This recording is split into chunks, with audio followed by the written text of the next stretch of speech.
In 1859, Charles Darwin publishes his Origin of Species. And basically, everyone was like, hey, I found evolution. We don't have to believe in God anymore. And of course, some Christians, they gave into the lies. They accepted Darwinism. But most Christians obviously responded negatively. To atheists, Christianity has hindered science. To Christians, the question is, should we listen to man's word or God's word?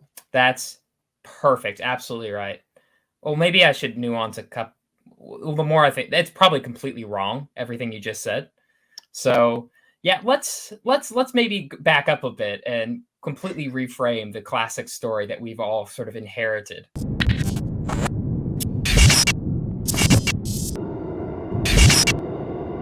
Hello, everyone. This is What Your Pastor Didn't Tell You. Today, we're interviewing Seth Hart. We're going to be talking about the topic of how did Christianity respond to Darwinism? Seth, can you give us a brief background of yourself as well as a summary of what you're also working on? Yeah, sure. Thanks for having me, Zach. So what I work on currently, so I'm at the University of Durham. I'm a PhD student, and it's sort of a takeoff of what I was working on in Oxford for my master's. And I basically look at teleology, which is the study of final causes, purposes, and ends. And within most fields of the natural sciences, teleology sort of, you don't ask what the purpose of a planet is, you don't ask what the purpose of an atom is, but you can ask what the purpose of, say, a wing is, or an eyeball. Or if we discover some new feature on a fossil, one of the first things the paleontologist could ask is, I wonder what that's there for, why it has that feature. And so I ask those sorts of questions and ultimately arrive at a place that say, this is actually comes from a theological place of seeing creatures as purposive, end-driven, goal-oriented, and then asking whether or not biology can even survive as a distinct discipline outside of this theological framework that it's inherited. Awesome. Yeah. And of course, what we're going to be talking about is kind of something that you already wrote about on Capturing Christianity's blog.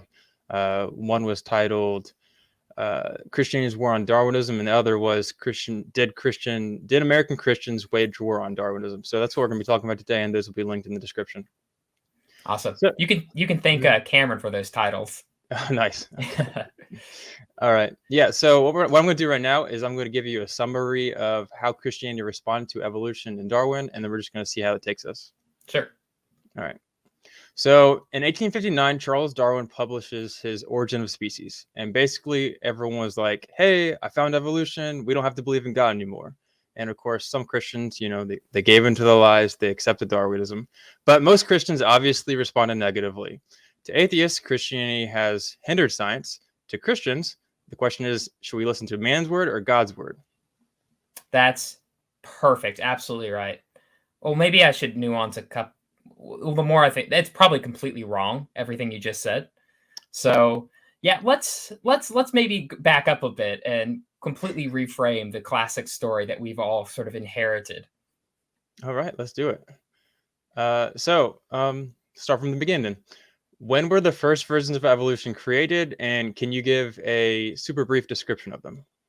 Yeah, so the very first versions, it's real tough to know because as far back as Empedocles, we have in Aristotle's his book Physics and 2.8, Physics 2.8, we have a discussion of Empedocles, who seems to have something that some interpreters see as a proto version of natural selection.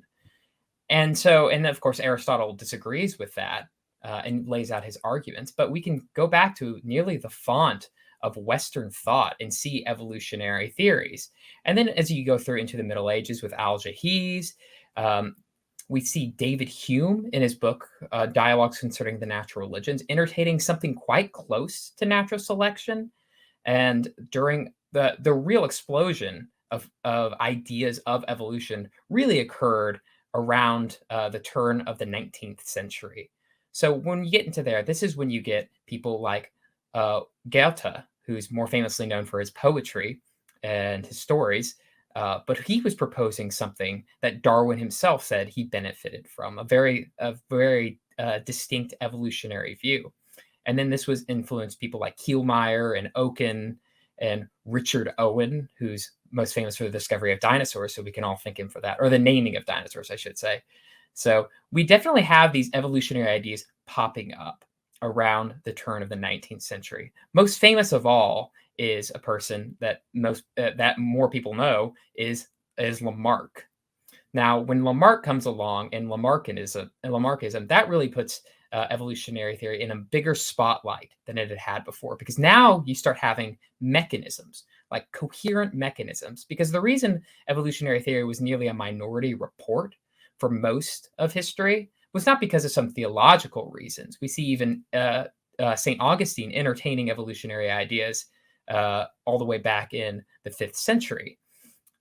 What the reason was mostly because there just wasn't a good coherent mechanism given.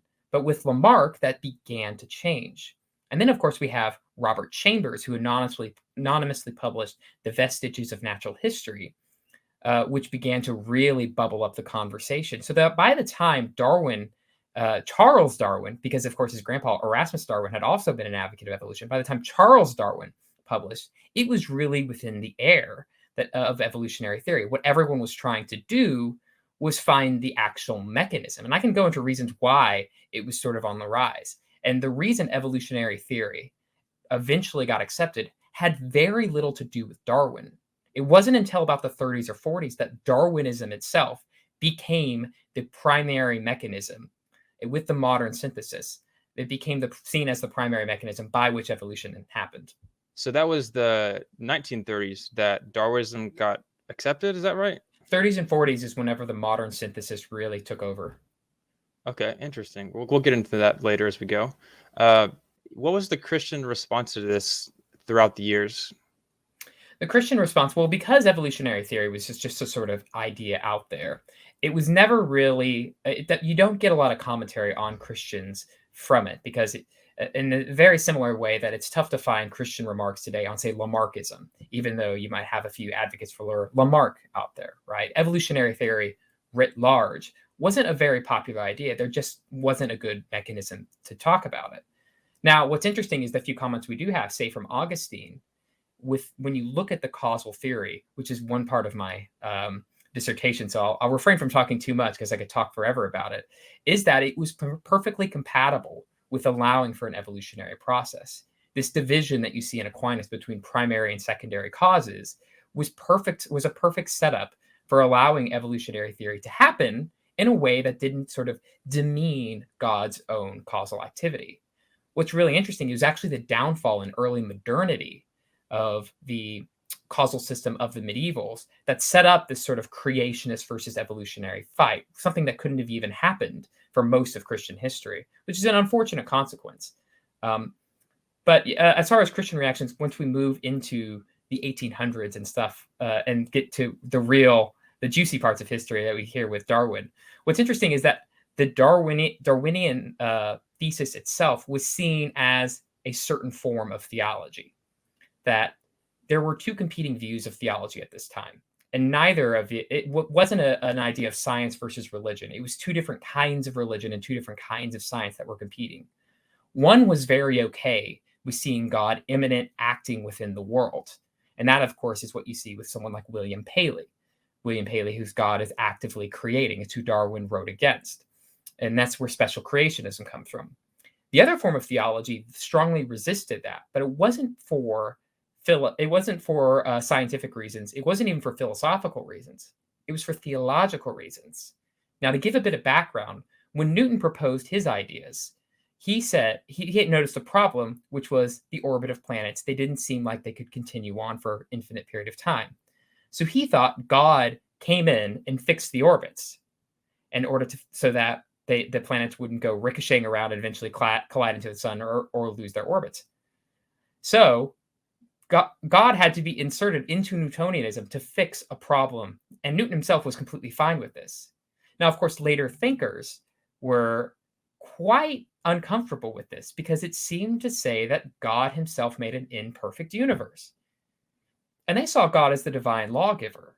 Now, if these laws weren't perfect, you seem to making God less than what he could be, he's an imperfect creator. And so what's funny is that naturalism, this idea that the universe is a self-sufficient, working, natural mechanism that God doesn't have to interfere with, was originally posited as a way to defend God and his perfection, not as a way to get God out of nature.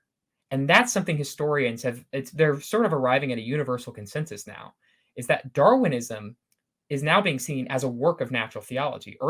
Later Darwin was an agnostic, but early Darwin saw his work as a work of natural theology, as a way of showing that nature itself didn't require God coming in and fixing things, God coming in and putting new species in, which was one of the ideas at the time, is that God would repopulate the earth every time creatures go extinct.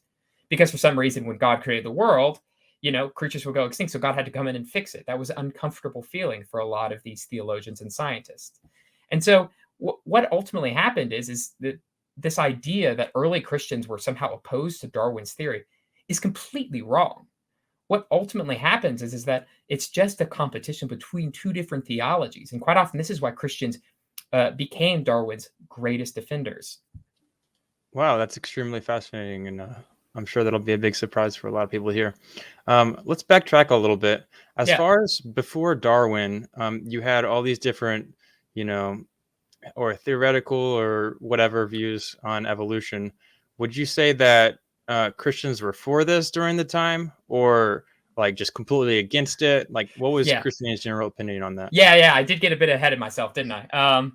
So when it came to like Lamarck and it came to like saltation views and these other views of evolutionary theory, it's real tough to say exactly the real Christian position because most of the people proposing this were Christians. Lamarck himself was not, but the commentary on it doesn't show any sort of hostility, which is quite fascinating. And we could say the same thing about Charles Lyell and uniformitarianism. You go a bit before in Georges Cuvier and catastrophism. These were competing geological views, but both denied a six-day creation and thought their world was quite old. But all the evidence seems to indicate that this positing of an old Earth, Christians seem to be completely comfortable with this idea. This literal interpretation of Genesis didn't hold the same sort of weight that it did as it does now for quite a few people in the United States Christianity today. There were obviously proponents of that, but we don't see any sort of conflict or clash emerging at this point. So that's quite interesting. These earlier views of evolution seem to sort of rise up, find fertile ground, find discussion within Christianity. And there doesn't seem to be much of a conflict. And quite often it would be like, for instance, Lamarck. Lamarck's ideas of evolution were wholly theistic because he saw two competing forces of evolution, one sort of within a species to adapt it to its environment, and the other sort of rising it up towards a teleological end, which he saw God sort of sitting at the end at. So God is very much a part of Lamarck's ideas, which is probably why these conflicts weren't a big deal for Christians, because at the end of the day, you still have the basic tenets of theology could easily be fit. In fact, they're a part of it. It sounded like you said Lamarckian evolution like almost had God and part of the thing, or did I misunderstand? Yeah. So he wasn't a Christian, but he was a theist. Oh, okay, that's very fascinating. Oh, yes. Wow. So atheism and agnosticism wasn't invented by the time. It was actually Thomas Huxley who invented the very concept of agnosticism, which Darwin later adopted. Early Darwin was a theist. Yeah. And we can get into why that transition happened in Darwin's life. But basically, so Lamarck doubted sort of the central tenets of Christianity, though he, like many in his era, was leaning towards deism, this sort of natural religion, stripped of these special revelations, a sort of baseline religion that they thought all people sort of naturally arrived at. Right. So it sounds like you're saying that one of the biggest founders for evolution actually believed in God. Yes. That's very fascinating to me. I did not know that. Mm-hmm. Okay. All right. And this is how many years before Darwin? Lamarck would have been about 50 years or so. He would have been right at that turn of the century. Wow. Okay. All right. And how exactly? So I know you were talking about the evolutionary side, but where does the that whole age of the Earth thing come in? You have like Charles Lyell and everyone else. Yeah. So as the sciences began to bloom, right? So this is going to be the late 1700s going into the early 1800s. This is when the field of geology really began to take off. One of the problems was, and you get a bunch of counter evidence right here, because you have like Lord Kelvin showing that the Earth couldn't have been old. Darwin himself thought that was saw that as the strongest objection to his own idea. They didn't know about like thermodynamics quite like they do today. But then you have other people like Georges Cuvier, who in the later part of the 18th century proposed catastrophism, right? And this is this idea that the world would go along for a bit, a great catastrophe would unfold, and this is how we have these sort of geological layers, which were slowly being discovered. Then come around few years later, dinosaurs were discovered. You have ichthyosaurus, these creatures, these sea creatures were being discovered, and these were considered antediluvian creatures. So catastrophism was looking better and better, that the world had many different periods, and that the Bible only described the latest of these periods. Or also emerging in this around this time was the idea of a gap theory, that between Genesis 1:1 and 1:2 was a large gap. So there is some theological speculation. But what you don't really see is people sort of fighting these ideas. What immediately happened is these ideas were readily accepted. There was a very early on in the scientific revolution, in fact, before the scientific revolution, Francis Bacon, the father of the scientific method, proposed that we should never deny the witness of nature. And the whole point of our investigations is to bring theology and our natural investigations into an alignment together. So you see these two views coming together quite naturally as they saw for them. There wasn't this idea of a conflict. It was, no, we're going to investigate nature so that we can better interpret Scripture. And then, of course, Lyell comes along and he proposes uniformitarianism, which denies these catastrophes had any major role in the formation. So in the formation of the geological record. And so you see these as two competing ideas: catastrophism and uniformitarianism, sort of competing side by side for part of the early history of geology. But what's interesting is neither of them were six-day creationists. Both accepted the antiquity of the Earth. And so this, as basically as soon as the scientific evidence started to warrant an old Earth, because of people like Bacon, the Christianity, especially conservative Protestants, conservative and liberal Protestants, really began to embrace this early on. It wasn't seen as the sort of conflict that has arisen in the past 50, 60 years. Wow, that's actually pretty crazy. Okay. And so you mentioned, to keep going, you mentioned that Lamarck, he did believe in God, and he proposed his idea of evolution, and then Charles Darwin comes along. What would you say is the difference between the two there? Oh, between Lamarck and Darwin? Yeah, so these are two competing, so these would be seen as two competing theologies. Which is a real interesting way to put it, because most people see them as two different sciences, right? So Lamarck's famous illustration is the giraffe, right? How did a giraffe form? Well, it started from a horse-like creature that couldn't reach the branches, so it stretched its neck as far as it could, and then its offspring would have longer necks. So it's this inheritance of this acquired characteristics. Whatever the parent did, the offspring would inherit these acquired characteristics. And what's interesting is Darwin himself ultimately, because natural selection only works on variation that already exists. So Darwin himself accepted a form of Lamarckism near the end of his life. He supplemented his ideas with it. So he didn't see these as competing ideas. But that was Lamarck's idea. But he also saw the evolutionary process as not just the inheritance of acquired characteristics, but as life itself as sort of oriented in an upward trajectory towards humanity. So there's this teleological, this final cause, this purpose, goal. And he saw God sort of sitting at the end of this as things reaching out, trying to arrive at that. And what's also interesting is the co-discoverer of natural selection, Alfred Russel Wallace, who we don't talk about him as much as we do Darwin. Alfred Russel Wallace arrived at something very similar to Lamarck, a very similar theological viewpoint. So, yeah, that's something we only focus on Darwin, but the co-discoverer of natural selection, of Darwinism, was a theist and saw his view theistically. So that's Lamarckism. It was a theistic view, but it saw God acting as a sort of teleological end, sort of immanently within the universe, drawing things toward it. Well, Darwin didn't like that idea.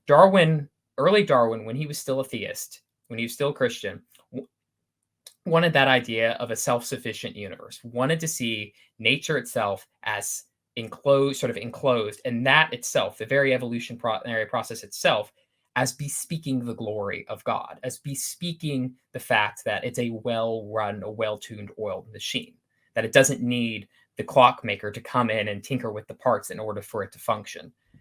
And a lot of historians, up until very recently, have tried to downplay this natural theological aspect to Darwin's theory. But there's now the emerging consensus that no, this was integral part of early Darwin's thought. Later on, he would backtrack on that, and that's where most of the focus has been. But he saw his work as an element, as an aspect of natural theology. So these are two competing theologies: natural selection as being the mechanism where God can sort of stand back and allow the process to happen on its own, versus Lamarck, God is immanent to the process, and the process can't happen without God acting as drawing all things toward himself, towards his own perfection. And of course, well, it sounds like Lamarckian evolution didn't get, well, I guess I'm confused a little bit, because on one hand, it sounded like Christians didn't totally accept Lamarckian evolution. Mm-hmm. And then, but it also doesn't sound like it contradicts, I guess, mainstream how they saw the Bible then. Yeah. They didn't completely accept it, and that, I think, is the big point, which is, what did the science at the time say? At the time, science was very much in its infancy. So when you actually look at Darwin, when you look at Lamarck, most of the conversation came down to, what does the scientific evidence warrant for that? At the time, there was very limited evidence, as you could probably suspect, that offspring inherit characteristics that their parents pass on. There were some reports of that, but there wasn't obviously very good evidence. And today we know that there has been a bit of a rebirth of Lamarckism. But today we recognize why that is. It's, if I dye my hair a certain color, I'm not increasing the chances that my kid will have that color hair. So there was a sort of empirical limitation on Lamarckism. And also people like George Mivart, and he was in conversation with Darwin, but these were the conversations that were happening. George Mivart pointed out that the gaps in the fossil record seem to push against any sort of gradualistic process. So a lot of Christians, in response to that, people like James Orr, did accept evolution, but they accepted a view called saltations, which is this rapid change, this rapid, real quick mutation so that species rapidly emerged. While others saw creatures as just too complex, such as William Paley and the children of William Paley, the intellectual children of William Paley, continued on in this idea of special creationism. But all of these were posited because they thought this is what the science points us to at this time. There was this conversation. And what was interesting, again, is all of these were seen as elements of natural theology. These were all seen to support a different view of God, but all of them did support God. So, for instance, do you want an immanent God of Lamarck? Do you want a God who stands far off, as in Darwin, who has a perfectly formed machine? Or do you want a God who occasionally tinkers with it, like Paley? And that was the conversation going on. There wasn't this sharp line between the scientific theories and the religious theories. They both sort of melded together in most of these thinkers. Yeah, that's awesome. That sounds crazy. Okay, so obviously we have this idea that, God, that evolution, God, are definitely something you can't do, and it doesn't seem like was what it was back then. But something that a lot of us might have heard is the idea of this Wilberforce Huxley debate over, apparently right after Darwin's book came out, where Wilberforce stood on the Bible and where Huxley stood on Darwinism. Is that right? Yeah, that's the story we've inherited. Okay. The famed debate. I've actually been to the spot where the debate happened. Oh, dang. A nice little plaque hangs up there. Okay. All right, cool. You think we'll have time to watch this 4-minute video and definitely. Okay, cool. All right. Mr. Darwin claims that every living thing, every fish, plant, fungus, fly, elephant, man, turnip, are all equally the lineal descendants of the same common ancestor. Such a notion is absolutely incompatible with the Word of God. Let's pause it there. What you got for me?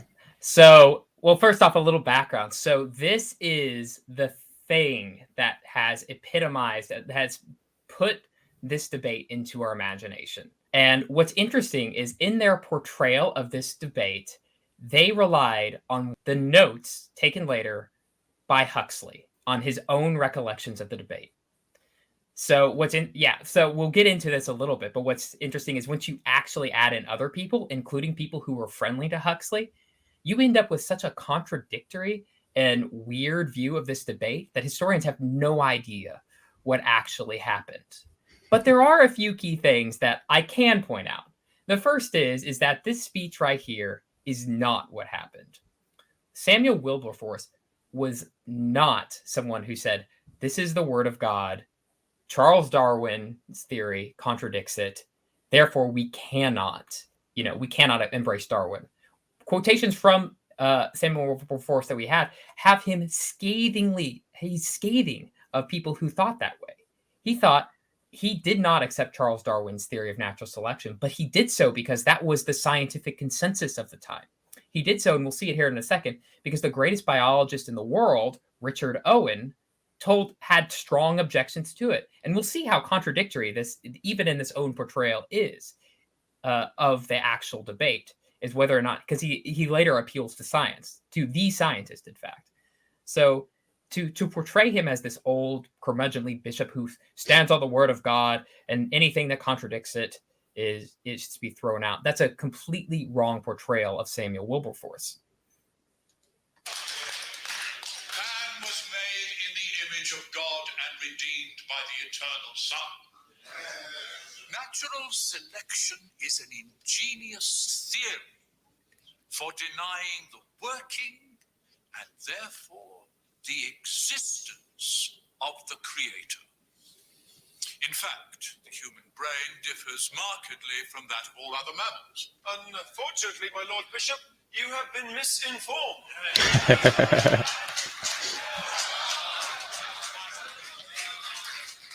If we are unprejudiced judges, we have to admit that there is as little interval as animals between the gorilla and the man as there is between the gorilla and the baboon.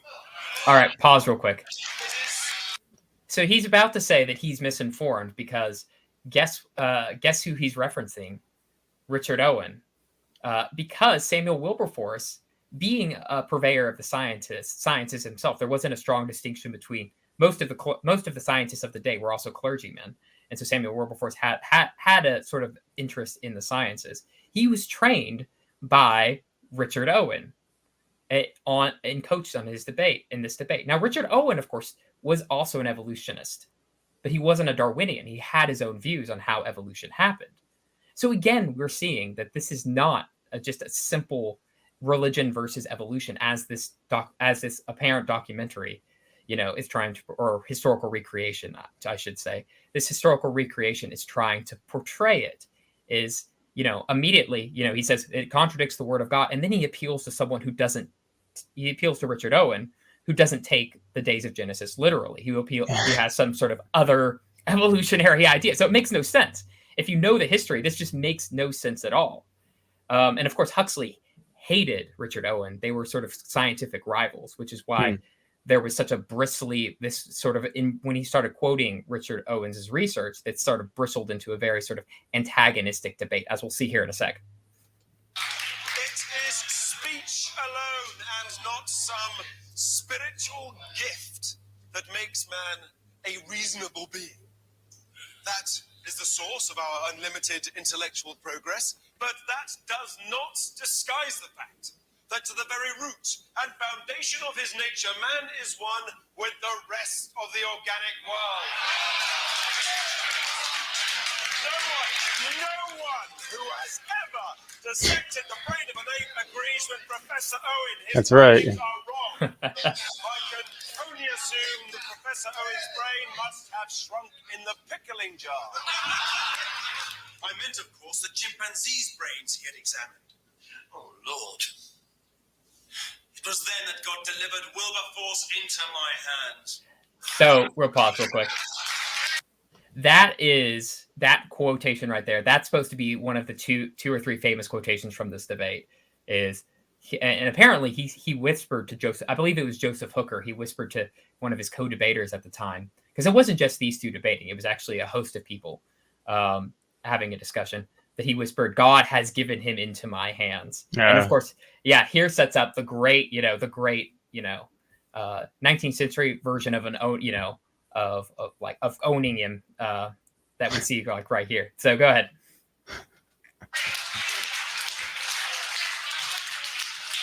I wonder, Mr. Huxley, is it through your grandfather or your grandmother that you claim descent from an ape?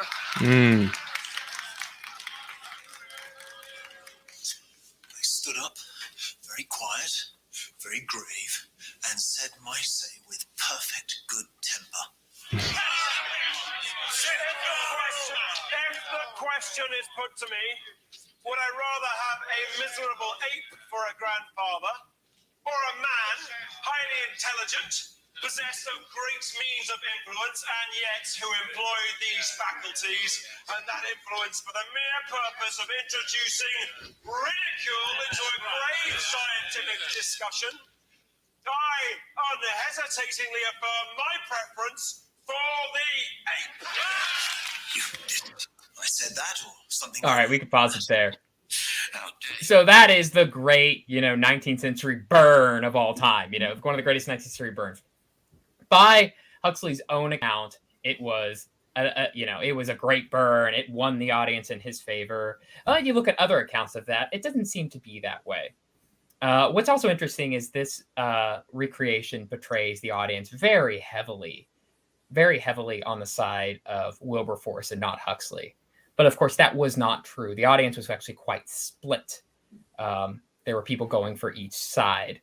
So, and what I also find interesting is you see them sort of cheering, and whenever Wilberforce gets up and says that famous line of which side do you have an ape? Are you descended from an ape from? That we do know was not a well-received line. We know that when Wilberforce said that actually would have been breaking with the Victorian etiquette of the day, because it had a sort of sexual connotation to it, a bestiality connotation to that. Whether he meant it or not, we know that's how it was interpreted. So this is one of the things we can dissect from the debate. So it's not exact. That's why, supposedly Huxley said he's delivered him into my hands, is because basically not because he had a great comeback, but mostly because Wilberforce had made a mistake in his etiquette. You attack a live bishop in public. Have you no respect for the purple waistcoat? Lady Brewster fainted, had to be carried from the room. And then Admiral Fitzroy got to his feet. Fitzroy? This! Believe in this! Believe in God, not man! Something straight from like what you'd hear at a 1960s Baptist church. Something like that.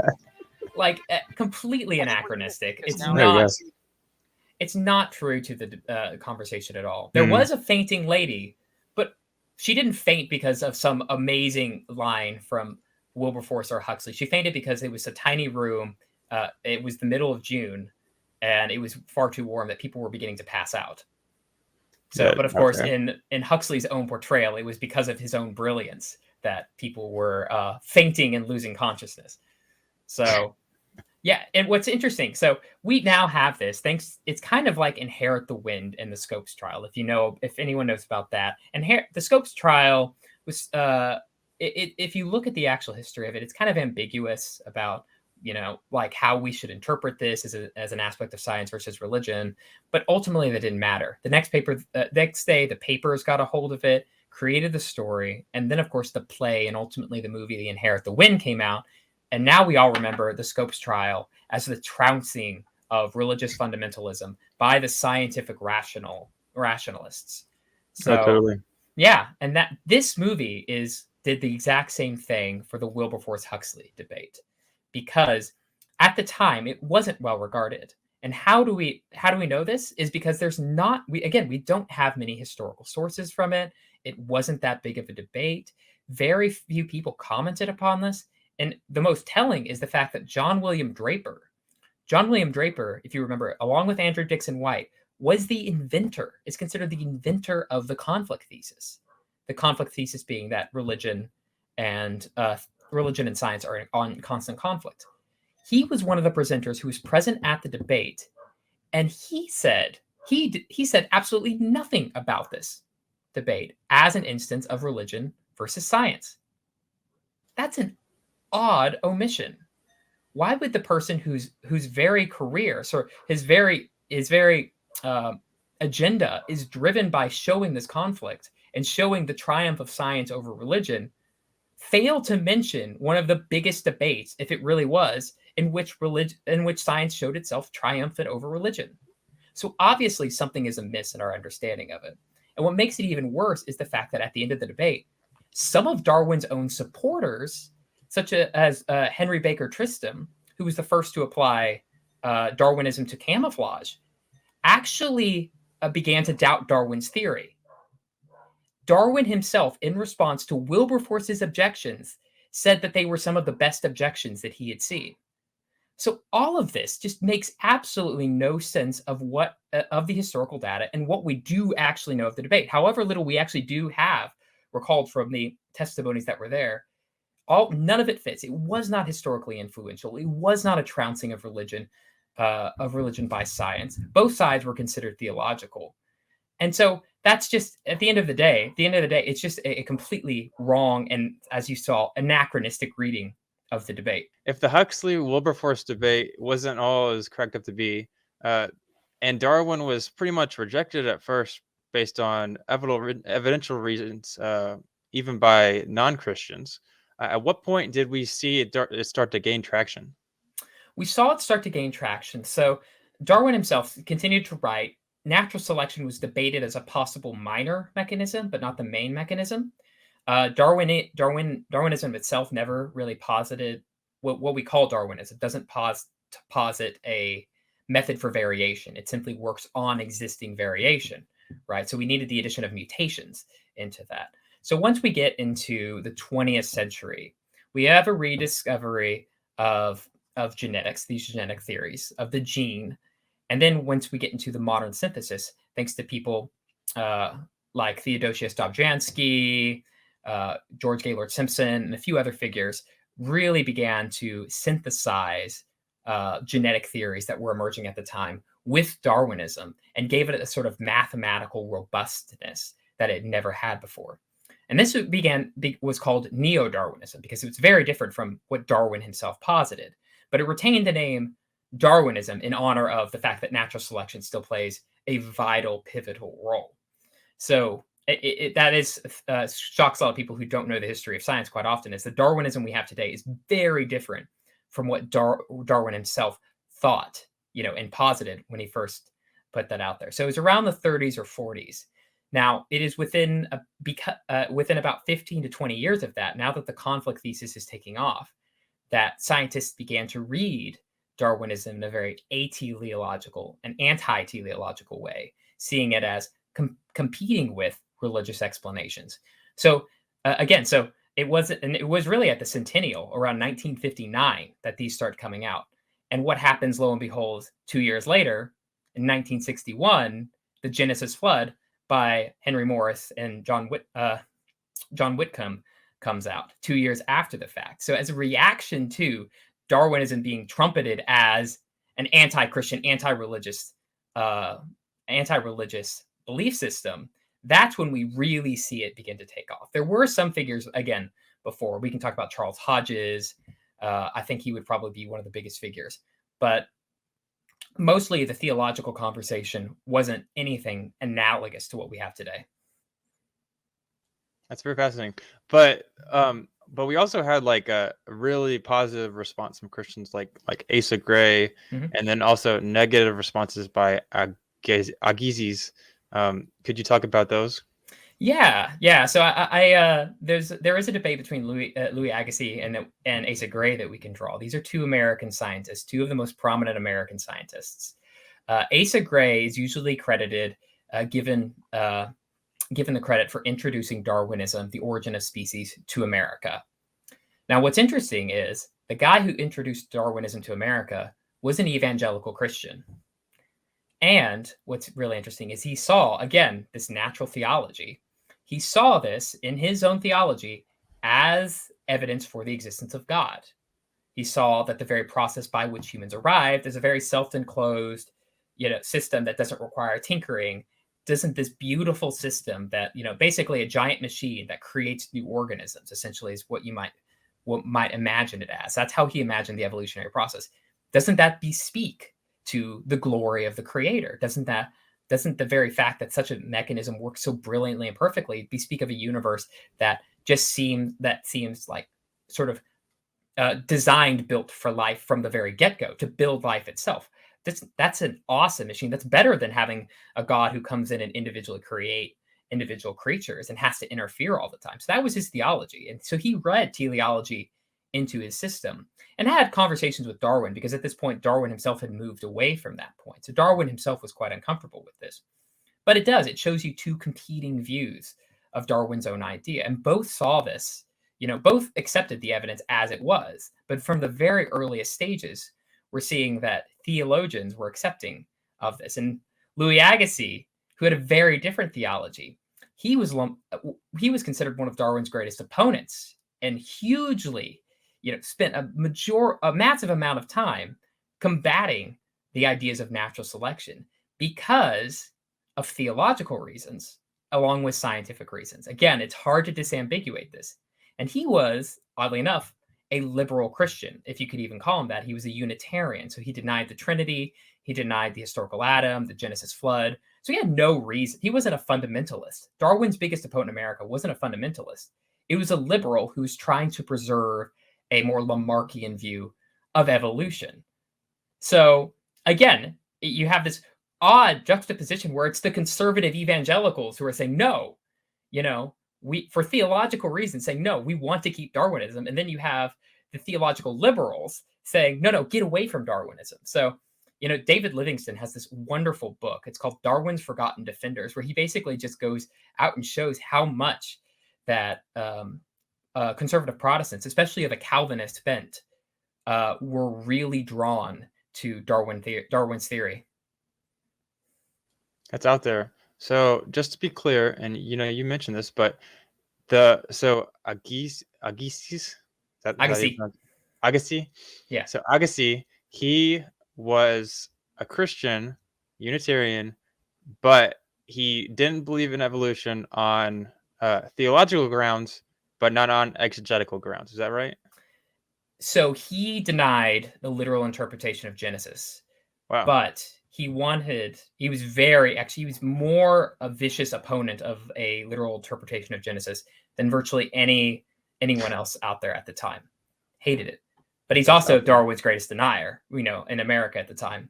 So, but it was because he saw Lamarckism, this other idea, as better fitting with his own theological framework and with the evidence as well. He, of course, he made arguments from both, because again, there's no disambiguation between these two ideas. People, believe it or not, people then wanted to have a holistic worldview. They wanted to include everything as evidence in their arguments. So that's something we don't do today. We're very specialized and distinct. If you're talking biology, stick to biology. Don't mix this up. But that wasn't, even though there was attempts to do this, no one could draw the line at the time. And so you see a very different approach than you do today. Right. So, around the 1920s, I believe it is, the fundamentals came out. And that was basically, well, maybe you could give us a brief overview, like what it was about. And of course, you had all these different views of evolution during the time. Can you talk about like how important that was to the people of the fundamentals during that time? Yeah. Okay. Yeah. So the fundamentalists, right? Because it's usually seen as biblical fundamentalists versus the evolutionists or something, you might say, or the scientifically minded, however you want to put it. It's always the biblical fundamentalists who were the antagonists. So let's test and see historically how true and authentic that is to the history. When you get back to what the fundamentalists were named after, the Fundamentals, which was this 12-volume set of works written around right after World War I, what was their major concern? Was it Darwinism? Well, as it turns out, it wasn't. In fact, many of the main contributors to the Fundamentals, such as B.B. Warfield, the great conservative Princeton theologian of the 20th century, maybe the greatest conservative theologian of the 20th, American theologian of the 20th century, he was an avid advocate of Darwinism. And he was one of the authors of the fundamentals, the thing that became the fundamentalist movement.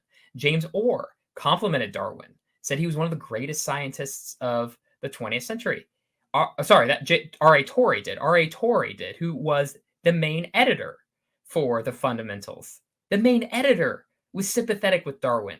And he ultimately rejected Darwinism because the scientific community at the time did, which is one of the funniest ironies, one of the funniest things you would expect from the thing that would become the fundamentalists.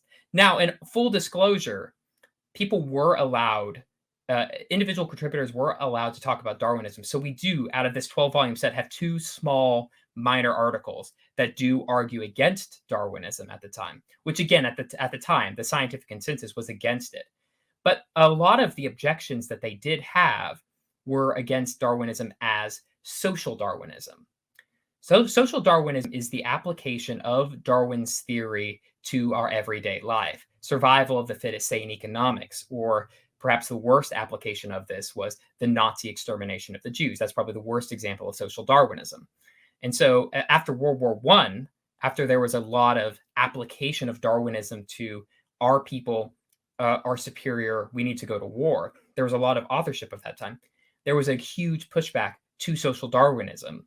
And because of that, Darwinism itself, which is why around the 1920s, you saw a movement of people begin to push back to Darwinism because of the implications they saw. I didn't expect you to end on that sentence. Sorry, you're good. Wow, that's extremely fascinating. So that was in the early 1920s, right? Yeah. Okay, early 1920s. Right after World War I. Okay. And when would you say that, real organization against Darwinism came about? Right. So this is the $1 million question. Okay, so there were some Christians that you can locate in history who opposed Darwinism, but there were also scientists, right? So when it came down to it, if we're to evaluate history and to be honest, it was Christians were as much or more in favor of Darwinism than they really ought to have been. Dennis Alexander has a great quotation about how shocking it is how much Christians were to blame, right, for the success of Darwinism and its continual being placed into the conversation because of people who wanted to see the success of Darwinism.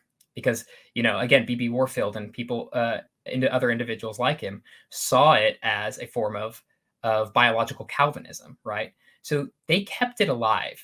There were, again, I'll keep going back to Charles Hodges, George Mivart, who I've brought up before. He was an opponent to Darwinian evolution, and there's a few others that you can sort of locate throughout history. Very minor figures that don't represent the majority.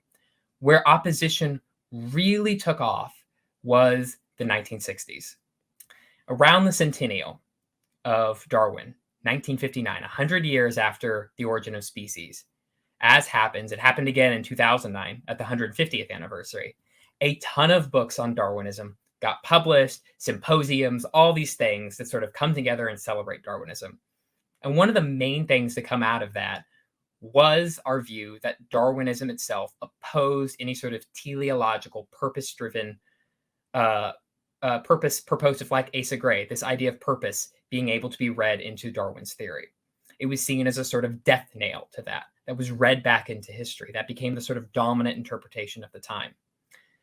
Now, prior to that, there wasn't this sort of reading. It was always seen as sort of ambiguous, right? Darwin and Asa Gray disagreed on how to interpret it. And so did Alfred Russel Wallace, right? Co-discoverer of natural selection, saw teleology in it. So there was always this ambiguous relationship between them. But after that fact, that's whenever you saw the reaction from the Christian community. And that's when fundamentalism took an anti-evolutionary turn, because they saw it, and rightly saw it, as attacking religious faith. So we saw a very rightward move in conservative faith with the publication of The Genesis Flood by Henry Morris in 1961, 2 years after the centennial. And from there, the young earth creationism was born. And boy, was it born, because now, you have something like 40% of Americans who deny evolutionary theory.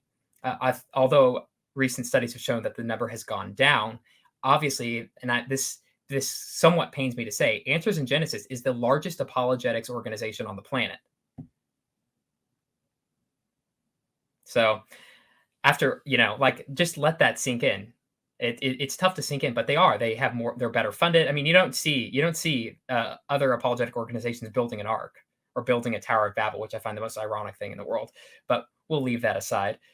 But yeah, so young earth creationism now has become a sort of self-perpetuating organism that in order to sort of protect the faith, they've taken the elements that they see as attacking it and then made them sort of essential elements of the faith. And, Ken Ham and Answers in Genesis, Institutes for Creation Research, are very overt that they think that all biblical major biblical doctrines are grounded in the first 11 chapters of Genesis. All major biblical doctrines find their basis in. So to lose them, you lose Christianity. And so it's the flip side. What's ironic is it's the flip side of what exactly the anti-religious people are doing. It's saying, you're right. Religion is based on the first 11 chapters, but we're right. We're just not wrong. That's the only difference, is it's accepting that this, and sort of reading back into history, that the debate has always centered on the first 11 chapters of Genesis, and Christians have always sort of held this, because without it, you lose the foundation for why Christianity could even be true. And that's completely anachronistic. It's completely false to history. That's out there. Well, awesome. All right, Seth, I appreciate you coming on here today, and I think people are going to get a lot out of this. Is there anything that you want to, like, you have a website or any chance of starting a YouTube channel anytime soon? I usually just colonize people like yours as a YouTube channel. I'm real appreciative of it. So I don't have a YouTube channel, unlikely with finishing the PhD I'll start it, but go to Capturing Christianity, check out those articles. I'm going to continue to keep publishing on that site. So, and reach out to me on Facebook if you have any questions, but really appreciate you, Zach. Awesome. I appreciate you, man. I hope you have a good day. You too. Take care.